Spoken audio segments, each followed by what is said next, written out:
Ito nga pala mga katrip yung aking lulutuin. Hello mga katrip, hello mga viewers, hello mga subscriber ko at followers ko dyan. So for today's vlog mga katrip, magluluto tayo ng kakaibang ulam. Nakikita nyo itong buo na ito mga katrip. Dito ko lulutuin yung ulam mga katrip. Tapos mamaya ihawin ko to siya.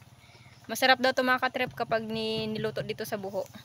Ito nga pala mga katrip yung aking lulutuin. Naka-prepare na to siya mga katrip. Hindi ko lang na videoan kanina yung pagbukas ng ito mga katrip. Oh. Tuway. Dito na rin yung mga rekado ko mga katrip. Kaso kulang nga lang ng sangig. Kaya sibuyas na lang yung aking gagamitin.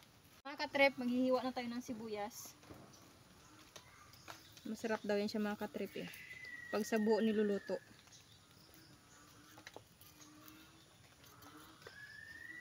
Pero mas masarap mga katrip kapag sangig yung nilagay dyan.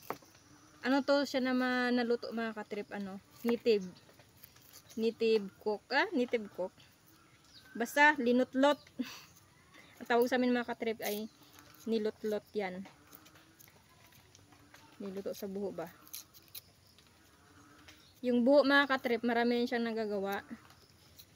Hindi lang yan ganito yung maluto niyan mga katrip, kundi marami pa. Basta marunong ka lang. Ganyan kasi yung mga gamit ng mga sinauna dating tao. Mga sinaunang ano mga katrip, mga katutubo.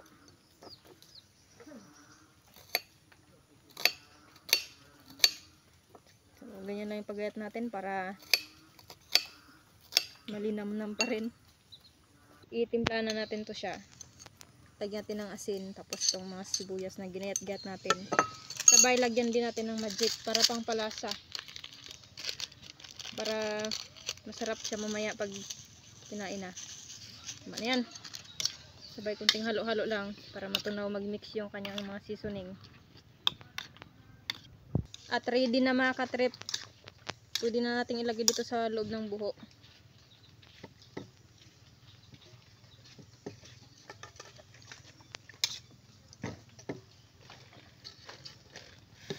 Medyo malalaki yung tuway niya.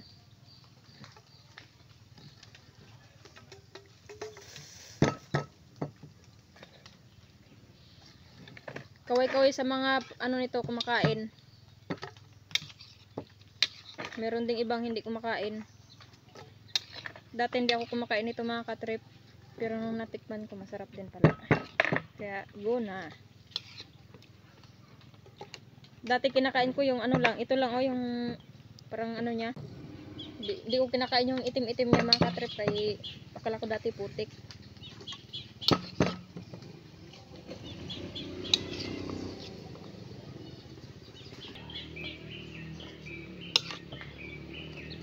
Hindi ko lang na-try mga katrip kung pwede rin balutuin sa ganito yung tamilok. Uy. Pwede.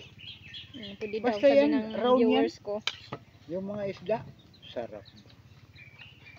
Pwede daw pala mga katrip sabi ng viewers ko dito sa gilid. Si Papang. Lahat pwede lutuin dyan. Kanin. May sabaw-sabaw konti. Lagyan na natin to.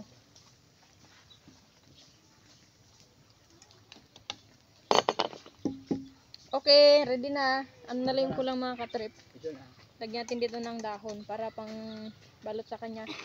Kaya yan, mga katrip, yan ang unahin mong lutuin, yung bunganga.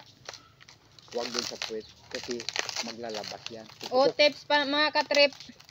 Kung paano to siya lutuin, hindi daw siya lutuin kaagad dito sa ilalim.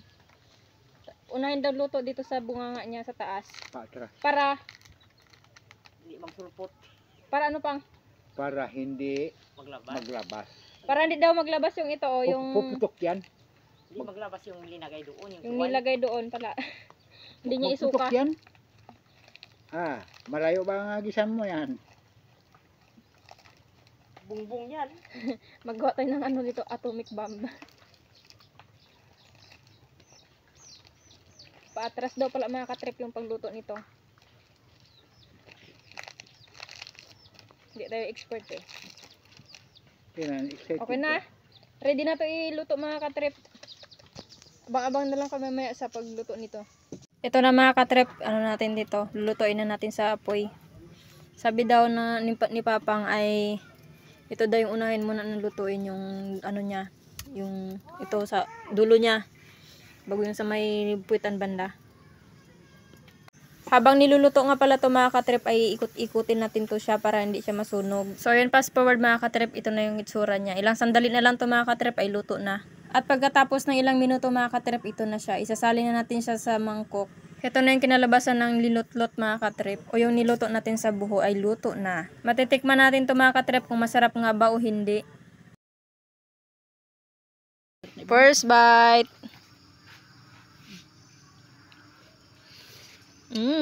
Sarap. Tikim tayo mga katrip. Ito ang gusto ko, maliit lang. Oh. Usok-usok pa yan ha.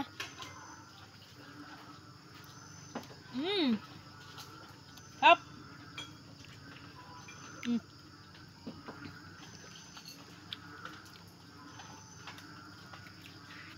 Usok-usok pa yan.